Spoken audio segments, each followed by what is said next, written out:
अंदर अंडर 1000 आ सकती है, दिस इज गारंटी। बस बोले भगवान अब संभाल लीजिएगा प्लीज, मैंने अपनी तरफ से पूरा कर दिया। आप सवाल नंबर मान लो 5 पे भी अटके, फिर आपने 6 पे भी अटके, 6 पे अटके तो 7वें मत जाना, अब चलो 25वें पर या चलो 30वें पर, बिल्कुल आखिर में फिजिक्स में ही पीछे से अब निपटाना स्टार्ट कर। समझ में आया कि नहीं समझ में आया?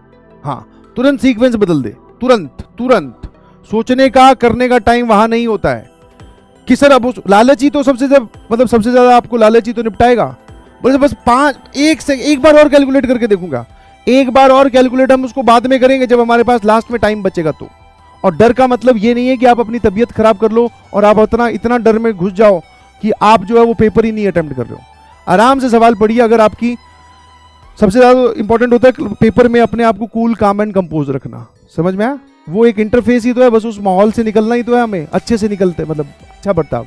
मुझे आज भी याद है मेरे टीचर्स ने बोला था जब मैंने भी यही सवाल पूछा कि सर बहुत डर लगता है, तो एक सटीक शब्द उन्होंने बोला था, देखो इस बात की 100% गारंटी है कि अगर तुम डर के घबरा के पेपर दोगे तो पक्का खराब होगा, बट हाँ अगर तुमने बिना डरे और बिना घबराए पेपर दिया तो आई कैन गारंटी कि जैसा पहले करने वाले थे उससे बेहतर और बहुत अच्छा करके आओगे। समझ में आया? तो बहुत सिंपल सी बात है, डरना नहीं है। क्या डर मतलब किस चीज का डर?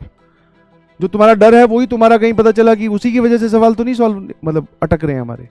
कूल पहले से अपने आप को समझा के रखो कि पेपर में जैसे मैथ्स अगर आपको कम आती है मान लो, या फिजिक्स कम आती है, केमिस्ट्री कम आती है, पहले ही समझा के रखो कि मैं मैथ्स में ना 15 ही सवाल करूंगा, बट 15 ऐसे करूंगा जिसमें कैलकुलेशन एरर मिनिमम हो।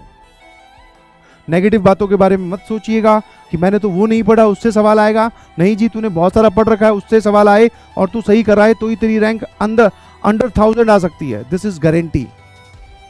समझ में आया? तो हमारा दिमाग हमेशा नेगेटिव चीजों की ओर जाता है, वॉइड्स की ओर जाता है जो हमने छोड़ दिए, जबकि ऐसा है नहीं। क्या मेरी बात समझ पा रहे हो? इधर उधर अपने मन को मत भटकाइएगा। सबको ऐसा ही लगता है कि वो क्या कर रहा है, यूट्यूब पे क्या हो रहा है, ये क्या हो रहा है, वो क्या हो रहा है। आपने बहुत पढ़ाई की है, उसको विश्वास रखिए, पेपर दीजिए, फॉर्मूला रिवाइज कीजिए, अपने आप को मैनेज करके चलिए और बाकी सब भगवान पे छोड़ दो। उसने जो लिखा है, उसने जो करना है, वो ना तुम्हारे करने से ना मेरे करने से बदलेगा, वो तो वैसा ही होगा। बस बोले भगवान अब संभाल लीजिएगा प्लीज, मैंने अपनी तरफ से पूरा कर दिया है।